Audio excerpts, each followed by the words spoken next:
کہ نہیں میں نہیں چاہتا کہ میری وجہ سے کسی کا خون بہے، میں نہیں چاہتا کہ میری وجہ سے کسی کا خون بہایا جائے، بالکل نہیں، چھوڑ دیں گے عمارت، کیا چھوڑ دیں گے؟ عمارت چھوڑ دیں گے بالکل۔ حضرت جی مولانا صاحب نے فرمایا ہم عمارت چھوڑ رہے ہیں۔ السلام علیکم ورحمۃ اللہ وبرکاتہ۔ ساتھ استقبال ہے آپ ہمارے یوٹیوب چینل پر۔ ہم امید کرتے ہیں کہ آپ سب حضرات خیریت سے ہوں گے۔ آپ حضرات کو پتہ ہے دلی مرکز لائیو بیان پر مرکز نظام الدین کی نئی اپڈیٹ آتی رہتی ہے، اجتماع کی اور مرکز نظام الدین کے بیانات۔ تو آئیے ساتھیوں سنتے ہیں اس بیان کو، جس میں حضرت جی فرما رہے ہیں کہ ہماری وجہ سے نقصان ہو رہا ہے تو ہم جو ہے عمارت کو چھوڑ دیں گے۔ تو شروع کرتے ہیں اس بیان کو۔ تو میں نے ایک بات عرض کی ہے کہ آدمی کا کسی درجے پر پہنچ جانا اور قدیم ہو جانا یہ قبولیت کی علامت نہیں ہے، یہ قبولیت کی علامت نہیں ہے کہ آدمی مقبول ہو گیا۔ قبولیت کی شرائط میں سے ہے، قبولیت کی شرائط میں سے ہے مخلص ہونا۔ کیا ہونا؟ مخلص۔ کہ اخلاص قبولیت کی شرائط میں سے ہے، اخلاص قبولیت کی شرائط میں سے ہے۔ انما یتقبل اللہ من المتقین، یہ کیا مطلب ہے اس کا؟ اس کا مطلب یہ ہے کہ اللہ تعالیٰ صرف اور صرف مخلصین کا عمل قبول کرتے ہیں۔ انما یتقبل اللہ من المتقین، کہ اللہ صرف اور صرف مخلصین کا عمل قبول کرتے ہیں۔ کیوں؟ کہ جو اپنے عمل میں شرک سے ڈرتے ہیں، کہ ہم تو اللہ کے لیے کر رہے ہیں۔ کہ تم اللہ کے لیے کر رہے ہو کہ تمہارا اللہ کے لیے کیا جانا اللہ کے یہاں اس کی جانچ ہوگی۔ وہ جانچ کیسے ہوگی؟ کہ وہ جانچ ایسے ہوگی کہ بہت محنت کرنے والوں کو کوئی پوچھے گا نہیں، محنت کرنے والوں کو کوئی پوچھے گا نہیں، یہاں تمہاری جانچ ہوگی۔ یہ میں آپ کو بتا رہا کہ کام کرنے والوں کی جانچ اللہ یہاں کریں گے۔ لوگ کہتے ہیں اخلاص کے امتحان آخرت میں ہوگا، نہیں دنیا میں ہوگا۔ اخلاص کے امتحان دنیا میں ہوگا، جی ہاں، یہاں مرنے سے پہلے فیصلہ ہوگا کہ یہ کام کرنے والے ہو کے مرتے ہیں۔ وَلَا تَمُوتُنَّ إِلَّا وَأَنْتُمْ مُسْلِمُونَ، یہ فرمایا ہے۔ یہ نہیں کہ مسلمان ہونے یا نہ ہونے کا فیصلہ مرنے کے بعد ہوگا، مرنے سے پہلے فیصلہ ہوگا کہ یہ آدمی مخلص ہو کر مرتا ہے یا یہ آدمی غیر مخلص ہو کر مرتا ہے۔ وَلَا تَمُوتُنَّ إِلَّا وَأَنْتُمْ مُسْلِمُونَ کا مطلب یہ ہے کہ تمہاری موت اطاعت پر ہو۔ میں صحیح بات فرض کر رہا کہ اس کام میں آگے بڑھنے کا راستہ اللہ کے یہاں اپنے آپ کو قبول کروانا ہے، اور اس قبولیت کا تعلق قابلیت سے کوئی نہیں ہے اور قدامت سے بھی نہیں ہے کہ پرانے ہیں، اور کسی کے دائیں بائیں بیٹھنے سے بھی اس کا کوئی تعلق نہیں ہے۔ جیسے میں آپ سے کھل کے بات کرنا چاہتا ہوں، کسی کی خدمت سے، کسی کو ہدیہ دے کر، کسی کی کوئی ضرورت پوری کر کے کہ چلو مقام مل جائے گا، یہ سب باتیں بالکل کہ آپ ہمارا عملہ ہیں۔ جی ہاں، کوئی یہ خدا کی قسم اس کام میں آگے بڑھنے کا یہ راستہ ہی نہیں ہے، وہ مردود ہے اللہ کے یہاں سے، یہ مردود اللہ کے یہاں سے کہ اپنے آپ کو اللہ کے یہاں قبول کرائے بغیر مخلوق میں قبولیت چاہتا ہے آگے بڑھنے کے لیے۔ جی ہاں،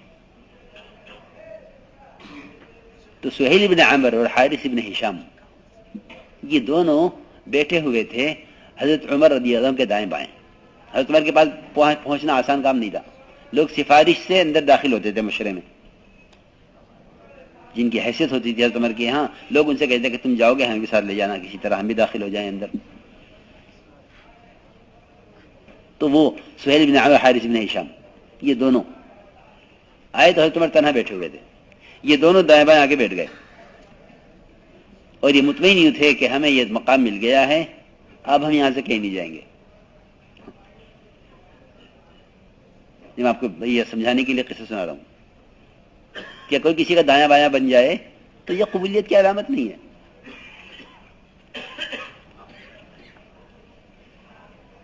جی ہاں، جو آپ دیکھیں سیاست میں کہ دائیں بازو میں بایاں بازو، اور کل کو دائیں بائیں بازو ہی ہوتے ہیں، وہ جیل میں ہوتے ہیں.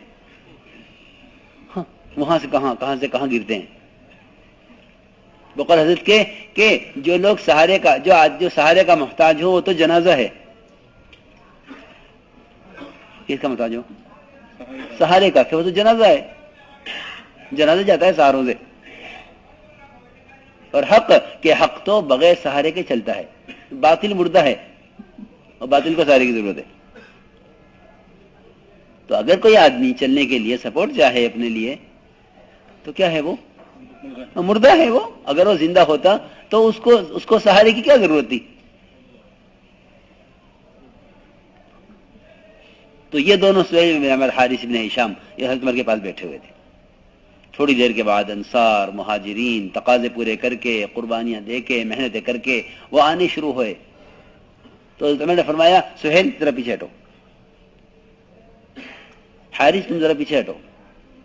تو جو بھی آتا وہ ان کو پیچھے ہٹاتا، وہ جو آتا ان کو پیچھے ہٹاتا، حتیٰ کہ یہ حضرت عمر کے قریب سے پیچھے ہٹتے ہٹتے ان کے لیے کمرے میں جگہ نہیں رہی، ان کو باہر نکلنا پڑا. روایت میں اسی طرح باہر نکل کے ایک نے کہا دوسرے سے کہ دیکھا ہمارے ساتھ آج کیا کیا گیا ہے، ہم سب سے آگے تھے حضرت عمر کے پاس اور پیچھے کر دیے گئے. امیر نے ہمارے ساتھ کیا کیا ہے. تو دوسرے نے کہا کہ امیر پر اس کا کوئی الزام نہیں ہے، ہم تو ذمہ دار کو الزام دیتے ہیں کہ یہ فیصل ہیں، انہوں نے مجھے پیچھے کر دیا، یہ فیصل ہیں، انہوں نے مجھے یہاں سے اٹھا کے وہاں ڈال دیا. ہاں، یہ فیصل ہیں، انہوں نے مجھے فلاں ذمہ داری سے ہٹا کے یہاں کر دیا. یہ ہمارے خیالات ہیں کہ اگر یہ اللہ کے مقبول ہوتے تو کون سی طاقت تھی جو ان کو ان کے کام سے ہٹا دیتی؟ سیدھی بات بالکل. تو سہیل نے کہا حارث بن ہشام سے کہ امیر پر کوئی الزام نہیں ہے، امیر پر کوئی الزام نہیں ہے. امیر سے تو اللہ نے یہ کام اس بات اس لیے کہلوائی ہے کہ تقاضے ہم نے پورے نہیں کیے، محنت ہم نے کی نہیں. جی ہاں، کہ ہم بغیر تقاضے بغیر محنت کے ہم آگے بڑھ گئے، اس لیے ہمیں پیچھے کر دیا گیا، اس لیے ہمیں پیچھے کر دیا گیا. میں سچی کہتا ہوں کہ ہر پیچھے ہٹنے والا آدمی اپنے اللہ کے درمیان کے معاملے پہ غور کر لے. جی ہاں، بالکل پکی بات ہے. کیونکہ اس کی فطرت ہے کہ جس سے اس نے تعلق قائم کیا ہے، اس کا تقاضا یہ ہے کہ میرا اس کا تعلق ہے، یہ مجھے آگے بڑھائے. اگر یہ مجھے آگے نہیں بڑھاتا تو یہ میرے ساتھ ظلم کر رہا ہے. یہ انسان کی فطرت ہے کہ جس پر یہ اپنی صلاحیت جس پر لگائے گا، یہ اس سے خیر کا طالب ہوگا کہ مجھے اس کی طرف سے خیر ملے. یہاں آ کے ساتھی پٹتے ہیں. تو حضرت سہیل بن عمرو نے کہا کہ نہیں، امیر پر کوئی الزام نہیں ہے. الزام تو ہم پر ہے کہ انصار و مہاجر میدان میں تھے، یہ تو آگے بڑھ گئے، اور ہم کیونکہ میدان میں نہیں تھے ہم پیچھے ہو گئے. تو میں نے عرض کیا کہ کوئی کسی مقام پر پہنچ جائے تو یہ نہ سمجھے کہ میں یہاں آ گیا ہوں، یہاں سے کہیں نہیں جاؤں گا.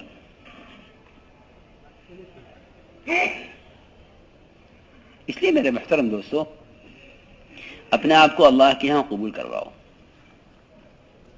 اور یہ بات یاد رکھنا کہ قبولیت کا تعلق قابلیت سے نہیں ہے، کہ قبولیت کا تعلق صفات قبولیت سے ہے. اس سے صفات قبولیت، کہ صفات قبولیت میں سب سے بڑی چیز صفات قبولیت میں، کہ صفات قبولیت میں سب سے بڑی چیز تواضع ہے. کیا ہے تواضع؟ تواضع کا کیا مطلب ہے؟ جھک کے چلنا؟ کیوں بھائی؟ نہیں، بالکل نہیں. جھک کے چلنے کو تو حضرت عمر رضی اللہ تعالیٰ عنہ نے ایک آدمی کے گھونسا مارا تھا سینے پر. فرمایا یہ تواضع نہیں ہے کہ جھک کے چلے. یہ کیا تواضع؟ میں بتاؤں آپ کو تواضع کسے کہتے ہیں؟ تواضع کہتے ہیں اپنے لیے کسی مطالبے کا خیال نہ آنا. اپنے لیے کسی مطالبے کا خیال بھی نہ آنا، اس کو تواضع کہتے ہیں. جی ہاں، کیونکہ کبر کی ضد تواضع ہے.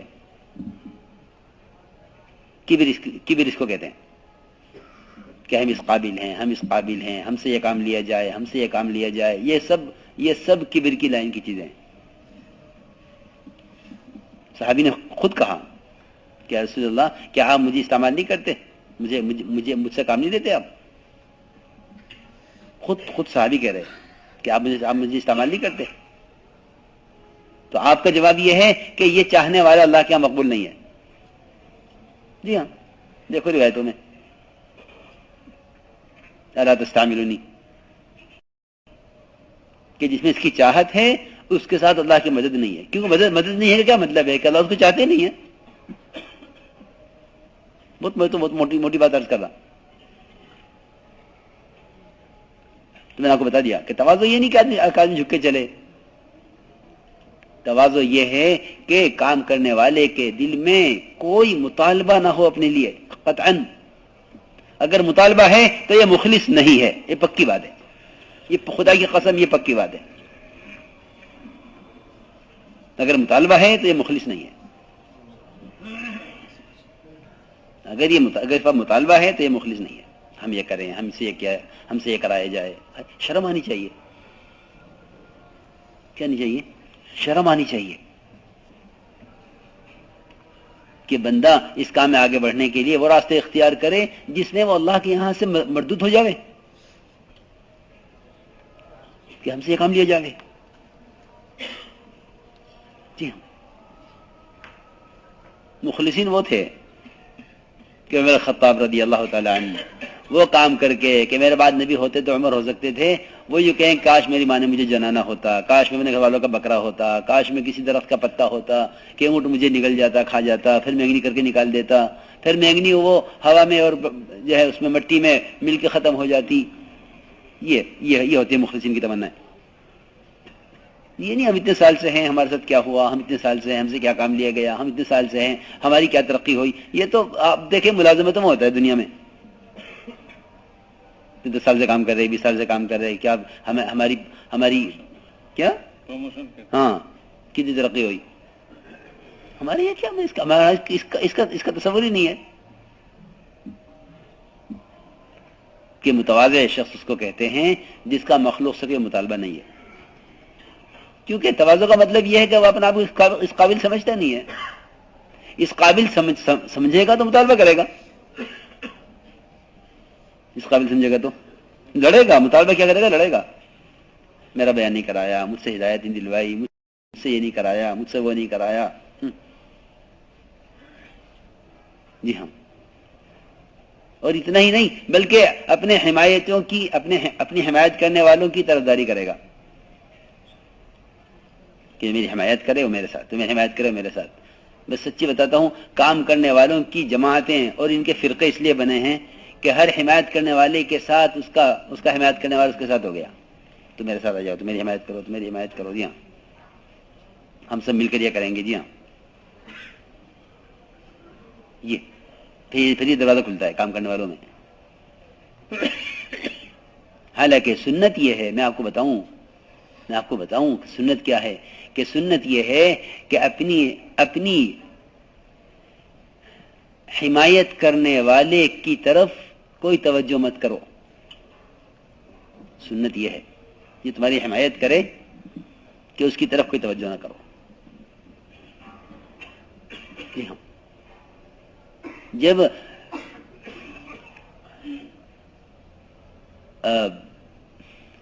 زید بن سعنہ نے حضور اکرم صلی اللہ علیہ وسلم کا گریبان پکڑ کر اور آپ سے اپنے قرض کا مطالبہ کیا 3 دن پہلے،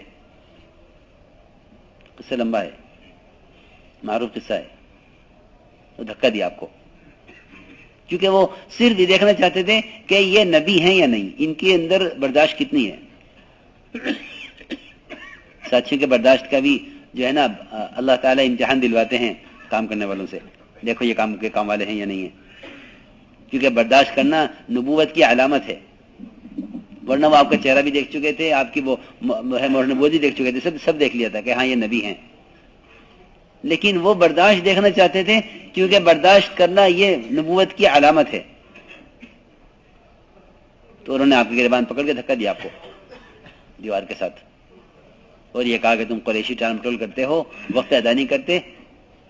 تو حضرت عمر رضی اللہ تعالیٰ عنہ نے فرمایا کہ اگر اللہ کے نبی کی طرف سے ناراضگی کا اندیشہ نہ ہوتا تو میں تجھے قتل کر دیتا. یہ کہ تلوار نکال دی. یہ کہ کیا کیا؟ تلوار نکالی حضرت عمر نے کہ اس کو قتل کر دوں. اللہ کے نبی کے ساتھ یہ زیادتی. خود قرضہ پیش کیا بغیر طلب کے، اور 3 دن پہلے مطالبہ کر رہے ہیں گریبان پکڑ کے. آپ دیکھیں زیادتی. خود احسان کیا، خود مال خود پیش کیا، آپ نے نہیں طلب کیا تھا. وہ معاملہ کرنا چاہتے تھے، ان سے معاملہ کرو. پھر دیکھو ان کے اندر برداشت کتنی ہے. اگر یہ برداشت کر جائیں ہماری بات تو یہ نبی ہیں، برداشت نہ کریں تو یہ نبی نہیں ہیں. وہ یہ فیصلہ کرنے آئے تھے اپنے بارے میں.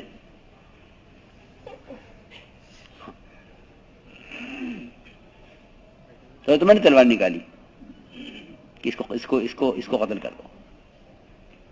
حضور اکرم صلی اللہ علیہ وسلم نے فرمایا عمر یہ تم نے کیا کیا؟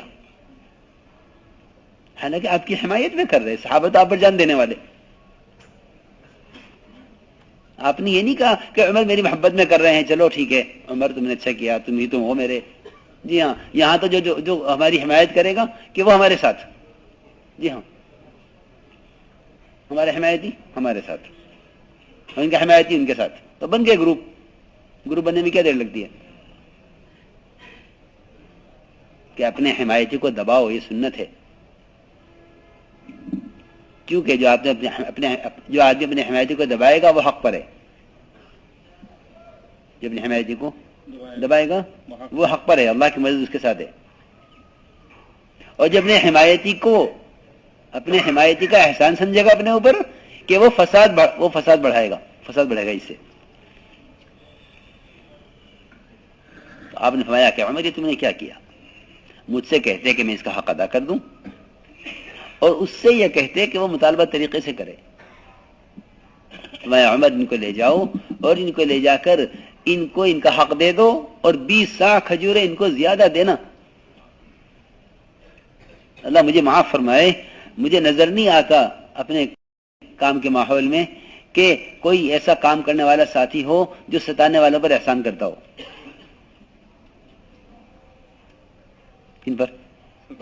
ستانے والوں پر احسان تو اصل تھا یہی دعوت میں کہ ستانے والوں پر احسان کرو. اصل احسان ہمارے ہاں یہی تھا.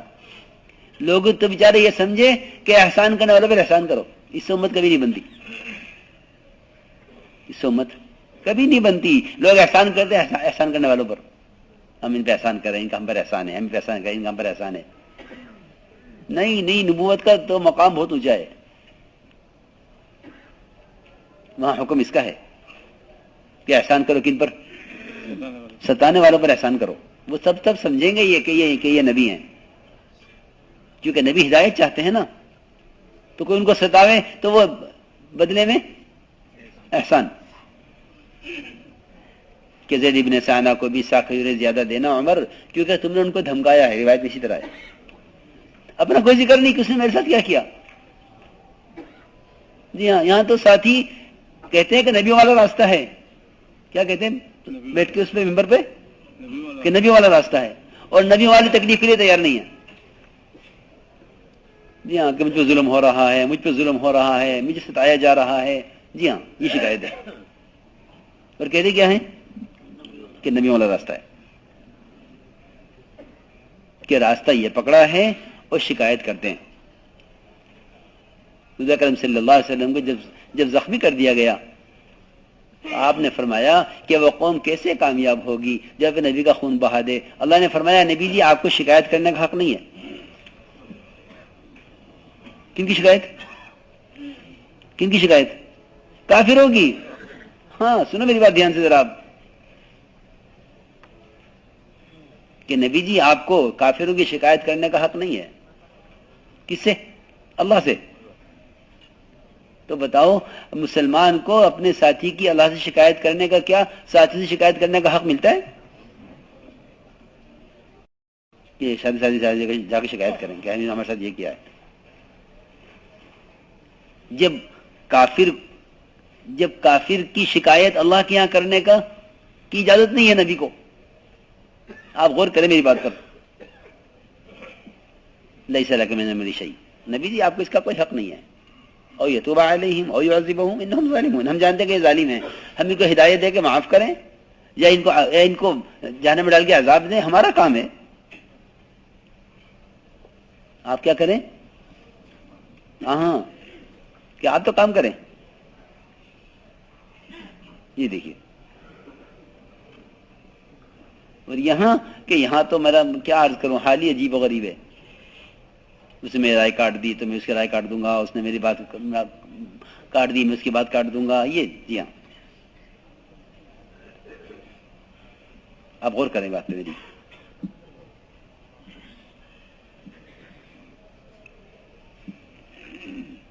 کہ وہاں ستانے والوں پر احسان ہو رہا ہے،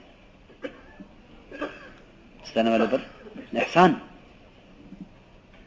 کہ کام کرنے والے جوڑ ہی نہیں سکتے جب تک موذی پر احسان نہ کریں، یعنی اذیت دینے والے پر احسان کرو تو جوڑ ہی نہیں سکتے اس کے بغیر. آپ نے سب کو جوڑ لیا. عمر ابن وہب جو آئے تھے وہ تو آپ کو قتل کرنے کے لیے تلوار زہر میں بجھا کر لائے تھے، اور آپ کو معلوم تھا کہ یہ قتل کرنے کے لیے آ رہے ہیں. یہاں ایسا نہیں ہے کہ آپ کو خبر نہیں تھی. کیوں آیا تھا عمر ابن وہب؟ قتل کرنے کے لیے. بالکل کہ میں آپ کو قتل کرنے کے لیے جا رہا ہوں. اور اس پر آئے تھے کہ ان کے عمر ابن وہب کے بیوی بچوں کا سارا جو ہے صفوان بن امیہ وہ ذمہ دار ہوگا. تو تمہیں سمجھ گئے کہ یہ عمر ابن وہب قتل کرنے کے لیے آیا ہے. اس کے گلے میں تلوار لٹکی ہوئی ہے. تلوار کو بھی زہر میں بجھا کر تیار کیا تھا، دھار لگوائی، زہر میں لگایا اور چلے قتل کرنے. حضرت عمر نے دیکھ کے پہچان لیا کہ یہ برے ارادے سے آیا ہے. حضرت عمر نے اس کا گریبان پکڑا ہوا تھا تلوار کے ساتھ، وہ کھینچ کے آ رہے تھے اللہ کے نبی کے پاس. جب آپ دیکھا عمر اس کو چھوڑ دو، اس کا گریبان تو چھوڑو، اس کا گریبان تو چھوڑو اس کا. وہ کہنا آخر مجامع قمیصی کہ چھوڑ دو اس گریبان. حضرت عمر کو پریشان تھا حضرت عمر کہ یہ کہیں حملہ نہ کر دے آپ پر. جب اندر داخل ہوئے مایا کہ ہٹ جاؤ عمر، یہاں آؤ ہمارے پاس، آگے آؤ. آئے کہیں کے لیے؟ قتل کرنے کے لیے. یہ بھی نہیں تمہیں وہاں بٹھاؤ، وہاں سمجھاؤ، دعوت دے دو، ان کے گلے سے پہلے تلوار نکال دو، کچھ نہیں. جی ہاں، کہ ان کو ہمارا قریب لاؤ، انہیں یہاں بٹھاؤ، آپ کے سامنے آگے بیٹھاؤ میرے ابن وہب، تو تلوار گلے میں، اور ارادہ قتل کرنے کا. کہ کیوں آئے ہو؟ کہ میں تو اپنے بھائی کو لینے آیا ہوں، قید میں آپ کے پاس. نہیں سچی بتاؤ کیوں آئے ہو؟ کہ میں بتا تو رہا ہوں اسی لیے آیا ہوں. فرمایا کہ عمیر سچ بولو، کیوں آئے ہو؟ کہ میں بتا تو رہا ہوں بھائی کو لینے آیا. تلوار کیوں لائے؟ کہ تلوار سے کیا ہوا، تلواروں نے تو ہمارا کام بہت خراب کیا ہے، اور تلوار نے کوئی فائدہ نہیں دیا. تو اب میں کہ نہیں، تم نے اور صفوان بن امیہ نے وہاں مکے میں حرم میں بیٹھ کے کیا باتیں کی تھی آپس میں؟ جی ہاں، کیا طے کیا تھا؟ تو تم مجھے قتل کرنے کے لیے آئے ہو؟ تو نے فوراً کلمہ پڑھا. مجھے تو یہ قصہ نہیں سنانا، مجھے دیر کرنا ہے. کہ قاتل کو کہہ رہے آگے لاؤ، عمیر اس کا گریبان چھوڑو. جی ہاں، اور یہاں ساتھیوں کے ساتھ معاملہ کہ انہیں آنے مت دینا، ان کو نکال دو، ان کا ہمارے کام سے تعلق نہیں ہے، ابھی ترتیب پہ چل رہے ہیں، ان کا بائیکاٹ کرو، دیکھو ان کو پرچہ مت دینا، ان کو ہٹاؤ، دیکھو ہمارے مشورے میں نہ آویں. جی ہاں، یہ ہمارا حال ہے. جتنی ہم نے ضدیں پیدا کی ہیں نا، ہمارے اپنے مزاج سے ضدیں پیدا ہوئی ہیں. اپنے مزاج سے ہمارے ساری ضدیں ہمارے مزاج سے پیدا ہوئی ہیں. ہمارے دلوں میں وہ گنجائش ساتھیوں کے لیے نہیں ہے جو صحابہ کے اور آپ صلی اللہ علیہ وسلم کے دلوں میں کافروں کے لیے تھی. یہ میں آپ کو حقیقت بتا رہا ہوں، سمجھ میں آوے یا نہ آوے، یہ میں آپ کو حقیقت بتلا رہا. جو وسعتیں آپ کے دل میں کافروں کے لیے تھی وہ ہمارے لیے ساتھیوں کے لیے بھی نہیں ہے. ہمارے پاس تنگ دلی سے فرقے بنتے ہیں، امت نہیں بنتی. کیا تبلیغ، کیا دعوت، کیا بیان، کیا تقریر؟ اگر دلوں میں تنگیاں ہیں تو کیا فائدہ ہے؟ یہ کوئی تنظیم نہیں ہے کہ جس کے ممبر ہوں، جس کا ایک طریقہ کار ہو، جو اس کے خلاف کرے وہ جماعت میں سے نہیں ہے. نہیں، بالکل نہیں. تو کھلا ہوا کام ہے. لوگ بے اصولیاں بھی کریں گے، لوگ غلط بھی کریں گے. جی ہاں، ہمارے یہاں تو اخراج ہے ہی نہیں کسی کا. کس کو نکال دو، اس کے نکالنے سے کام ٹھیک ہو جائے گا. بالکل نہیں، یہ الٹا خیال ہے، بالکل الٹا خیال ہے. ہمیں کسی کے نکالنے کے نقصانات کا تصور بھی نہیں ہے کہ اس کے نقصانات کیا ہیں.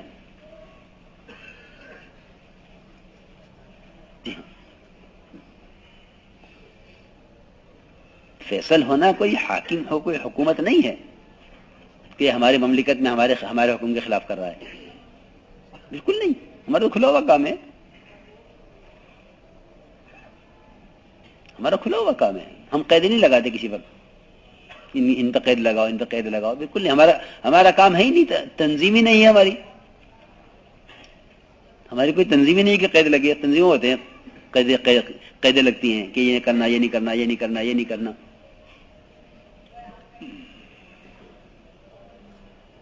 اس لیے میں بہت ضروری بات عرض کر رہا کہ اپنے اندر وسعت پیدا کرو، اور اپنے حمایتی کی طرفداری کرنا اور اپنے حمایتی کو محسن سمجھنا، یہ تو نیری سیاست ہے. نیری سیاست ہے. جو ہماری حمایت کرے گا ہم اس کو پیچھے کر دیں گے کہ نہیں بھائی یہ نہ کرو. خلفائے راشدین کا طریقہ یہی تھا کہ نہیں، میں نہیں چاہتا کہ میری وجہ سے کسی کا خون بہے. میں نہیں چاہتا کہ میری وجہ سے کسی کا خون بہایا جائے. بالکل نہیں. چھوڑ دیں گے عمارت. کیا چھوڑ دیں گے؟ عمارت چھوڑ دیں گے. بالکل. تو میں نے ایک بات یہ عرض کی ہے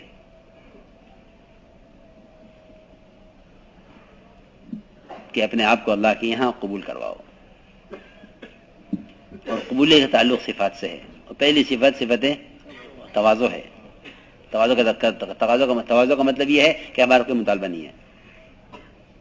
ہمارا کوئی مطالبہ نہیں ہے.